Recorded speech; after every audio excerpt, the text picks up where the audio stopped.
يا صباح الجمال، الجمال اللي بجد وجداني والاضاءة الحلوة.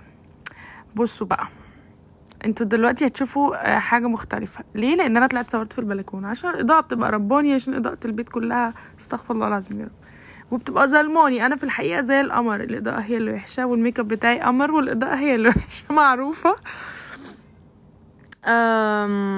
بصوا كده الاضاءة احلى كتير، كده كل حاجة هتبان. واحقاقا للحق يعني الفيديو اللي فات ممكن يكون اللي كان مبوظه الالوان، يعني اللون الفوشيا ده ولا مش عارفه ايه اللي انا استخدمته. كنت عايزه اعمل حاجه مختلفه عن البنيات، بس واضح ان البنيات احلى حاجه للمبتدئين. وده الفيديو رقم 5، شوفوه للاخر عشان هتشوفوا تطور، مش تطور خامس مرة، لا تطور يعني مرة 50. بجد ما شاء الله اسم الله عليا، بتطور بسرعة، ودي نقطة تحسب لي.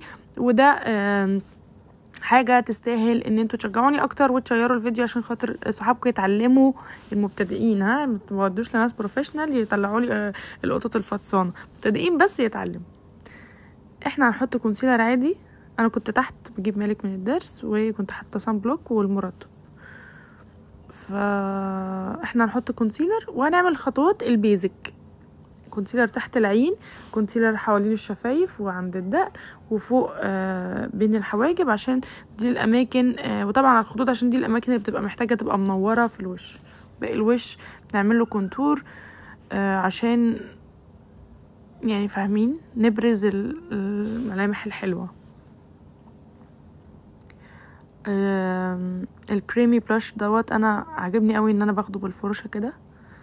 وده يا جماعه الكونتور بتاع الخد، لما ما بعملوش بتبقى خدودي قلبيزه خالص في الفيديو، فانا بعد كده قلت لا لازم اعمله كل مره. هندمج بقى بالبيوتي بلندر. ده يا جماعه البيزك ده في ناس مش عارفه. انا قبل ما ابقى بروفيشنال ارتست زي ما انتوا شايفين كده ما كنتش عارفه قوي بصراحه، ما كنتش عارفه ترتيبه، ما كنتش بهتم يعني فاهمين. طب بحط كده وخلاص. وعشان خاطر ما احبطش في نص الفيديو انا هعمل وشي كامل وبعد كده هعمل عيني، يعني فاهمين، عشان بس العين لما تتعمل ما بقاش حاسه بوحشتها، ابقى حاسه ان هي يعني اللوك كده مظبوط، ما بقاش لسه عايزه اظبط عشان خاطر اقنع نفسي ان هي حلوه. فاهمين صح؟ طيب الحواجب مهمه جدا، هننضف حواليها بعد ما هنرسمها. بصوا انا مش بحب ارسم حواجبي جامد بصراحه، ولا فلوماستر ولا بتاع ده، هو قلم باودر بمشيه على الشعرايه، برفعها لفوق كلها الاول وبعد كده بمشي عليه عشان يتقل، عشان انا حواجبي شقره مش عارفه ليه. وهنثبت كل اللي احنا عملناه ده باللوز باودر. لو حد عنده كومباكت باودر يثبت بيها تحت العين افضل بكتير جدا جدا جدا. ده عن تجربة يعني، بس انا اللي عندي للأسف اتكسرت. فاحنا هنثبت الوش كله باللوز باودر. انا خايفة زي ما بقول لكم كده، اللحظة المنتظرة القاتلة الحاسمة كله بقى.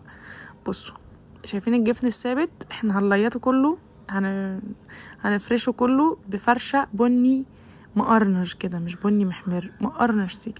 هنيجي من جوه من عند العين من جوه، الحتة اللي هي اللي داخله لجوه دي لحد بره كده، عارفين الحتة اللي مقابلة للحواجب من جوه كده، دي الانر كورنر. هنيجي من جوه لبره لحد اخر الحاجب. هنيجي بلون اغمق. انا طبعا كنت انا عايزه اعمل الحاجه اللي هي الكات كريس اللي فيها فاونديشن، وهي دي اللي صعبه عليا. انا كله بقى سهل عليا، مش كله قوي يعني بس معظمه، فانا هفضل وراها لحد ما اعملها. انا ما بيأسش وما بغلبش، وهفضل احاول لحد ما انجح. وده في حياتي كلها مش في الميك اب بس. لو انتوا سامعين صوت عياط مليكه عادي، مالك بيفرمها بره وانا سايباهم. عمال اقنع نفسي واقول لنفسي امنيه الفيديو هيبوظ والميك اب هيبوظ، وانتي بعند في نفسي، وحتى لو طلع بايظ بنزله، مش هحترم نفسي وما انزلوش. لا اهو شوفوا عشان تشوفوا مراحل تطوري. فانا عماله اقول لنفسي اعملي، حطي بقى بني وارسمي ايلاينر وخلاص. دي بوسه الملك. هنا بحط فاونديشن. انا بحب بصوا حطيت بلاشر على وشي كله، بلاشر مش ماشي شويه كده او خوخي، و حطيت بلاشر على المناخير، فتحت الحته اللي قدام شويه عشان دي اللي هيتحط عليها الهايلايتر. تمام. انا لما بيكون الحاجات بنيات مش بعمل كونتور لمناخيري، بعمل لها كلها بلاشر مشمشي او خوخي. ده عارفين اللون ده جامد قوي. هنعمل ليب لاينر بني وندمجه لجوه على الشفايف ونحط عليه روج بني عادي جدا. كل شويه ببص لكم في الكاميرا وبحس ان انا السلام عليكم، استنوا للاخر. السلام عليكم، والله هبقى كويسه في يوم من الايام ان شاء الله.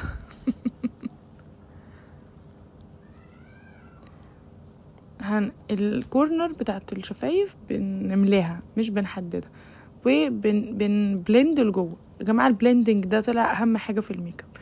طول ما انت بتعملي البلند لكل حاجه ما عدا الايلاينر، الميك اب بيبقى جامد وناعم وتحفه. احنا جاي تقريبا خلصنا الوش كله.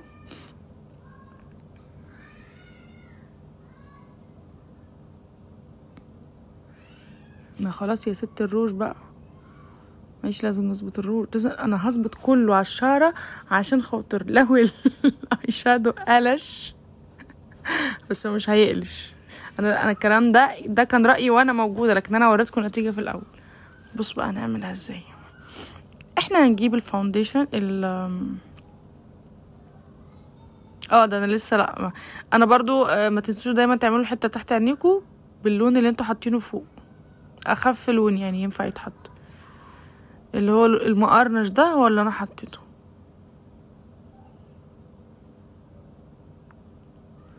حطيت في العين التانية، وده برضو عمالة اقول لنفسي يا بنت حطي ايلاينر وقومي وانا في حاجة جوايا تقول لي لا مش هعود. انا بعند مع نفسي، خدوا بالكم. عايزه اقول لكم ان العند ده هو اللي في الاخر بينجحني. وبرضو مش قصدي على الميك اب، بتكلم في العموم. بسم الله بقول لكم مستعدين. يلا 1 2 3 هوبا. يلا يا ست، هنحط الكات كريس بس هنطلع فوقها سيكه. ودي الغلطه اللي انا غلطتها المره اللي فاتت، انا ما طلعتش فوقها سيكه وكنت فاكره اللي فوق هو اللي زياده. طلع الكات كريس المفروض اطلع فوقها سيكه. كده ظبطت، كده شكلها حلو، مع اني لسه دي البدايه، يعني لسه هثبتها وهدمجها ودي البدايه، بس هي كده ظبطت.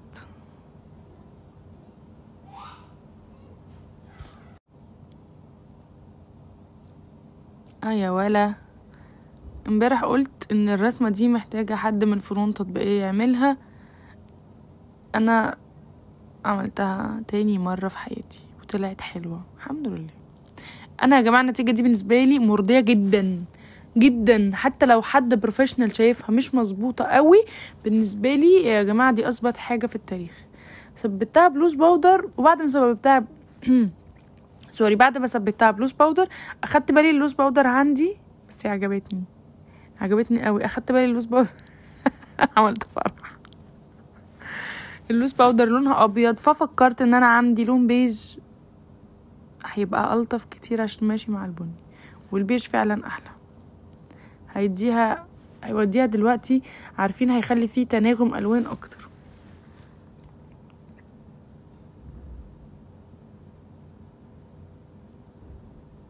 يا سلام. بعد بقى ما حطينا ده هندمج بلند بلند بلند بلند بلند بلند بلند. عملت بلند كتير كتير كتير كتير، فرشة ممسوحة كده عشان ما احسش ان انا عاملة خط في النص، فاهمين؟